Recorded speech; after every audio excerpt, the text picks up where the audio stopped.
अस्सलाम वालेकुम dear students. Unit number 2 cell to organism के सेकंड लेक्चर में आज हम ऑर्गन सिस्टम और ऑर्गेनिजम्स के बारे में पढ़ेंगे। ऑर्गन सिस्टम क्या है? जिस तरह सेल मिलकर टिश्यू बनाते हैं और टिश्यू मिलकर ऑर्गन्स बनाते हैं, बिल्कुल इसी तरह मुख्तलिफ ऑर्गन्स मिलकर एक ऑर्गन सिस्टम बनाते हैं।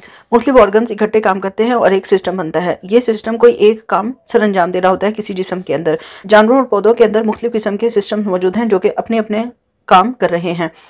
पहले हम पौधों में मौजूद ऑर्गन सिस्टम्स के बारे में पढ़ते हैं। पौधों के अंदर दो तरह का ऑर्गन सिस्टम्स हैं, रूट सिस्टम्स है और शूट सिस्टम है। हमने अपने पिछले लेक्चर में पढ़ा था कि जड़ एक ऑर्गन है, एक अज़ू है, अकेला एक हिस्सा ये एक ऑर्गन है, ये एक ऑर्गन है। अब यहाँ पर ऑर्गन सिस्टम में ये जो मुख्तलिफ किस्म की रूट्स हैं ये इकट्ठी हो जाती हैं, ये सब मिलकर काम करती हैं। इसमें ये रूट और इसकी ये ब्रांचेज और हर रूट के ऊपर मौजूद छोटे छोटे बालों की तरह के स्ट्रक्चर्स, रूट हेयर्स मौजूद होते हैं। ये तीनों चीज़ें मिलकर रूट सिस्टम बनाती हैं। हमने पिछले लेक्चर में पढ़ा था कि तना या स्टेम एक अलग से ऑर्गन है, लीफ अलग ऑर्गन्स हैं, फ्लावर्स अलग ऑर्गन्स हैं। जब ये तीनों इकट्ठे मिलकर काम करते हैं तो ये शूट सिस्टम बनाता है।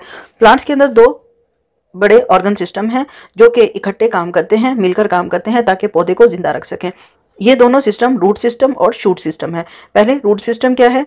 एक निज़ाम है, इसमें जड़ें, उसकी शाखें और उसके ऊपर मौजूद छोटे छोटे बालों नुमा स्ट्रक्चर, बाल नुमा साख्ते आपस में मिलकर एक पूरा निज़ाम चला दें, ये पौधे का रूट सिस्टम बनाते हैं। पौधे का ये निज़ाम, पौधे का रूट सिस्टम ज़मीन के अंदर मौजूद होता है, ज़मीन के नीचे दबा हुआ होता है। ये बहुत बड़े हिस्से में ज़मीन के नीचे फैला हुआ होता है ताकि मिट्टी के अंदर ज़्यादा से ज़्यादा पानी को जज्ब किया जा सके और नमकियात को जज्ब किया जा सकते। शूट सिस्टम पौधे का वो निज़ाम जो कि ज़मीन के ऊपर मौजूद है, इसमें तना, पत्ते, शाखें, फल, फूल वगैरह शामिल हैं। पौधे का ये हिस्सा ज़मीन के ऊपर है, मिट्टी के ऊपर मौजूद है। इस शूट सिस्टम का काम यह है कि ये जड़ों से पानी को लेता है। फोटोसिंथेसिस का अमल इसी हिस्से में होता है जिससे खुराक तैयार होती है और इसके अलावा शूट सिस्टम पौधे के लिए आगे बीज बनाने का काम करता है। जिस तरह पौधे के अंदर मुख्तलिफ ऑर्गन सिस्टम है, इसी तरह जानवरों के अंदर भी मुख्तलिफ ऑर्गन सिस्टम्स हैं। वो तमाम जानदार जो मल्टी सेलुलर हैं, जिनके अंदर एक से ज़्यादा खुलियाँ मौजूद हैं, उनके अंदर मुख्तलिफ ऑर्गन्स मिलकर एक सिस्टम के तौर पर काम करते हैं और ये सिस्टम इतने अच्छे तरीके से काम करता है कि इन जानवरों को जिंदा रखने में मदद देता है। जानवरों में मौजूद कुछ अहम निज़ामों में असाब का निज़ाम, खून की तरसील का निज़ाम, सांस लेने का निज़ाम, खुराक को हजम करने का निज़ाम और ढांचे का निज़ाम शामिल हैं।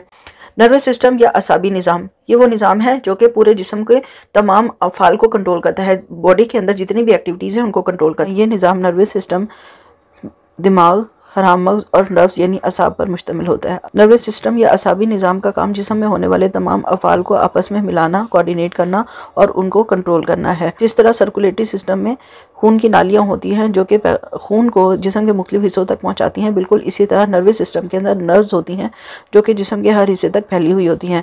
ये नर्व्स तमाम मैसेजेस को जो जिस्म के मुख्तलिफ हिस्सों से पैगामात को लेकर दिमाग तक जाती हैं और फिर दिमाग उन पैगामात का तज्जिया करके उनके मुताबिक अहकामात जारी करता है और फिर यही नर्व्स इन दिमाग से निकलने वाले अहकामात या पैगामात को जिस्म के मुख्तलिफ हिस्सों तक पहुंचा देती हैं। सर्कुलेटरी सिस्टम दिल और खून की नालियों पर मुश्तमिल निज़ाम है। इस निज़ाम में दिल एक पंप की तरह काम करता है जो ऑक्सीजन से भरे हुए खून को जिस्म के तमाम हिस्सों तक पहुँचाता है और फिर वहाँ से दूसरा खून की नालियों के ज़रिए वापस दिल की तरफ आता है, जिसमें अब ऑक्सीजन की मिकदार कम हो चुकी है क्योंकि वो ऑक्सीजन जिस्म के हिस्सों को में जज्ब हो गई है। निज़ाम तनफ़ुस नाक, सांस की नाली और फेफड़ों पर मुश्तमिल होता है। सांस लेने के अमल में ऑक्सीजन से भरी हुई हवा फेफड़ों तक जाती है।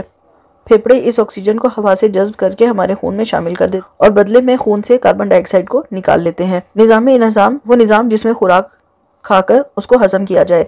जानवरों का डाइजेस्टिव सिस्टम मुँह, खुराकी नाली, मैदा, आंतों और जिगर पर मुश्तमिल होता है। इस निज़ाम में जो खुराक हम खाते हैं उसको हजम किया जाता है। ये तमाम ऑर्गन, ये तमाम अज़ू यानी मुंह, खुराकी नाली, मैदा, आंतें और जिगर वगैरह मिलकर इस तरह काम करते हैं कि तमाम खुराक को आसानी से हजम किया जा सके।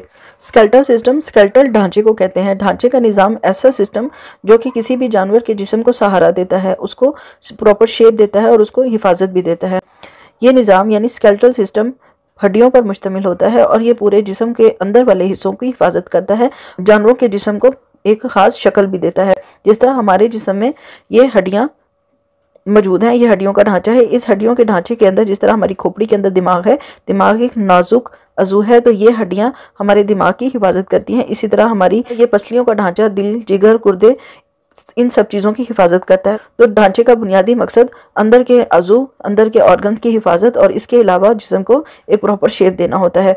ढांचा दो तरह का होता है, स्केलेटन दो तरह का होता है। इंसानों के अंदर मौजूद स्केलेटन के ऊपर गोश्त मौजूद है, यानी कि ढका हुआ है, और इसलिए इसको इंटरनल स्केलेटन कहते हैं। कुछ जानवर इस तरह के होते हैं जिनका ढांचा बाहर और उनका जिस्म अंदर होता है, जिस तरह के एक मकड़ी, एक घास का कीड़ा। वो ढांचा जो बाहर है और जिस्म अंदर है, तो उस तरह के ढांचे को एक्सोस्केलेटन कहते हैं। बहुत सारे जानवर ऐसे हैं जिस तरह के इंसान जिनका ढांचा अंदर है और जिस्म बाहर है, तो इस तरह का ढांचा एंडोस्केलेटन कहलाता है। एंडो का मतलब अंदर वाला, स्केलेटन का मतलब ढांचा, ऐसा ढांचा जो अंदर की तरफ है। जबकि कुछ जानवर ऐसे हैं जैसे कि मकड़ी और घास का कीड़ा जिनका ढांचा उनके जिस्म से बाहर है, तो इस तरह के ढांचे को एक्सोस्केलेटन कहते हैं। एक्सो का मतलब होता है बाहर वाला और स्केलेटन का मतलब होता है ढांचा। मुख्तलिफ ऑर्गन सिस्टम मिलकर एक ऑर्गेनिज्म बना देते हैं। जब मुख्तलिफ ऑर्गन सिस्टम मिलकर एक ही जगह पर मुख्तलिफ काम कर रहे हों तो फिर एक पूरा जानदार तैयार हो जाता है। मिसाल के तौर पर इंसान का जिस्म, जिसमें मुख्तलिफ ऑर्गन सिस्टम है, जिसमें nervous system, circulatory system, respiratory system या डाइजेस्टिव सिस्टम, ये सब सिस्टम मिलकर एक जानदार का मुकम्मल स्ट्रक्चर तैयार करते हैं और उसमें होने वाले तमाम निज़ाम को कंट्रोल करते हैं। जब हम कोई इमारत तैयार करवाना चाहते हैं तो हम मुख्तलिफ किस्म की लेबर लगाते हैं। मुख्तलिफ किस्म के मजदूर और मिस्त्री अपना अपना काम कर रहे होते हैं। कुछ मजदूर ईंटें उठा कर ला रहे होते हैं, मिस्त्री उन ईंटों को अरेंज कर रहा होता है, इसी तरह प्लम्बर पानी का काम कर रहा होता है, और मुख्तलिफ किस्म की लेबर अपना अपना काम करती है, तब एक इमारत तैयार होती है। बिल्कुल इसी तरह किसी भी जानवर के जिस्म में, किसी भी जानदार के जिस्म में मुख्तलिफ किस्म के सेल अपना अपना काम कर रहे होते हैं। एक ही वक्त में लाखों खुलिये एक जिस्म में मौजूद है, लेकिन हर एक खुलिया अपना अपना काम बखूबी अंजाम दे रहा है, और इस तरह अपने बखूबी अंजाम दिए जाने वाले काम की वजह से एक ऑर्गेनिज्म, एक जानदार अपनी ज़िंदगी अच्छे से गुजार रहा है। हर एक सेल का अपना अपना काम करना डिवीजन ऑफ लेबर है, यानी हर एक सेल को बता दिया गया है कि आपके ज़िम्मे क्या काम है। उसको हर एक मजदूर को या हर एक सेल को उसके हिस्से का जिम्मेदारी समझा दी गई है, उसको उसका काम समझा दिया गया है और वो अपना ही काम कर रहा है।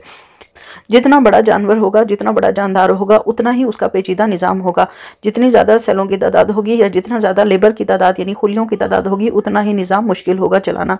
ये बिल्कुल ऐसे ही है कि आपने अगर अपनी इमारत में सिर्फ मरम्मत करानी है तो आप एक मिस्त्री और एक मजदूर को लगाएंगे। उनको संभालना, उनका काम देखना आसान है, लेकिन एक वक्त में अगर आपने 25 से 30 मिस्त्री मजदूर लगा दिए हैं तो उनको संभालना बनिस्बत मुश्किल होगा। बिल्कुल इसी तरह जितना बड़ा जानदार होगा, जितने ज़्यादा खुलियों की तादाद होगी, उतना ही निज़ाम मुश्किल और पेचीदा होगा। लेकिन दूसरी तरफ किसी भी काम को अगर 2 लोग करें तो वो देर से मुकम्मल होता है, लेकिन अगर उसी काम को 25 से 30 लोग एक वक्त में कर रहे हों तो वो जल्दी ख़त्म हो जाता है और आसानी से ख़त्म हो जाता है। बिल्कुल इसी तरह जितना बड़ा जानदार है उसमें खुलियों की तादाद ज़्यादा है, उसमें लेबर ने अपना अपना काम संभाला हुआ है, तो वो निज़ाम बहुत ज़्यादा अच्छे तरीके से और बेहतर तरीके से चलेगा, यानी वो जानदार ज़्यादा अच्छे तरीके से उसकी ज़िंदगी अच्छी गुजर रही होगी। सेलुलर हियरार्ची क्या है कि खुलियों की दर्जाबंदी, खुलिये किस तरह अपना अपना काम संभाल रहे हैं। किसी भी मल्टी सेलुलर ऑर्गेनिज्म में, ऐसे ऑर्गेनिज्म में जिसमें लाखों खुलिये मौजूद हैं, उसकी पूरी बॉडी आपस में, उसकी पूरे जिस्म में होने वाले निज़ाम आपस में मिलकर काम करते हैं। तमाम फंक्शन, तमाम अज़ा एक दूसरे के साथ मिलकर काम कर रहे हैं, तभी ये निज़ाम बहुत अच्छे से चल रहा है। ये निज़ाम एक खुलिये से शुरू होता है। एक जैसे खुलिये मिलकर टिश्यू बनाते हैं, फिर मुख्तलिफ किस्म की टिश्यूज़ मिलकर एक ऑर्गन बनाती हैं, और फिर मुख्तलिफ ऑर्गन्स मिलकर एक ऑर्गन सिस्टम बनाते हैं। फिर मुख्तलिफ ऑर्गन सिस्टम जब एक ही यूनिट में इकट्ठे होते हैं तो एक पूरा ऑर्गेनिज्म बन जाता है। इन पिक्चर्स में आपको खुलियों की दर्जाबंदी या सेल हियरार्ची के बारे में दिखाया गया है। यहाँ पर प्लांट सेल्स दिखाए गए हैं। एक खुलिया जिसके अंदर ऑर्गेनेलिस मौजूद हैं, मुख्तलिफ ऑर्गेनेलिस मिलकर एक सेल का स्ट्रक्चर बनाते हैं। एक सेल इन ऑर्गेनेलिस की वजह से अपने तमाम निज़ाम को प्रॉपर चला रहा है। एक जैसे खुलिये जब एक जगह इकट्ठे होते हैं तो एक टिश्यू बनती है। जब एक ही जैसा फंक्शन परफॉर्म करने वाले खुलिये जब एक जगह इकट्ठे होते हैं तो एक टिश्यू बनाते हैं। जिस तरह यहाँ पर स्पॉन्जी सेल्स और पैलिसाइड सेल इकट्ठे होकर एक मीजोफिल टिश्यू बनाते हैं। मुख्तलिफ किस्म के टिश्यूज़ जो कि एक ही तरह का फंक्शन परफॉर्म कर रही हों तो वो एक ऑर्गन बना देती हैं। ऑर्गन इकट्ठे होकर, मुख्तलिफ ऑर्गन इकट्ठे होकर ऑर्गन सिस्टम बनाते हैं, और ऑर्गन सिस्टम्स जब इकट्ठे होते हैं तो एक ऑर्गेनिज्म बनता है। बिल्कुल इसी तरह जानवरों में भी मुख्तलिफ सेल्स इकट्ठे होकर टिश्यूज़ बनाते हैं। ऐसे सेल्स जिनका एक जैसा फंक्शन हो या जो किसी एक फंक्शन पर काम कर रहे हों।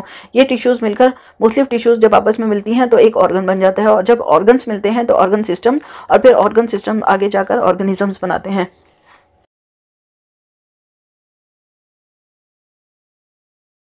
तमाम चैप्टर्स की कंप्लीट सॉल्व एक्टिविटीज़ और एक्सरसाइजेस के लिए वेबसाइट www.abdirinfo.com पर विज़िट करें। किसी भी क्लास के साइंस या बायोलॉजी के लेक्चर्स हासिल करने के लिए चैनल को सब्सक्राइब करें और कमेंट बॉक्स में डिमांड लिखकर मैसेज करें।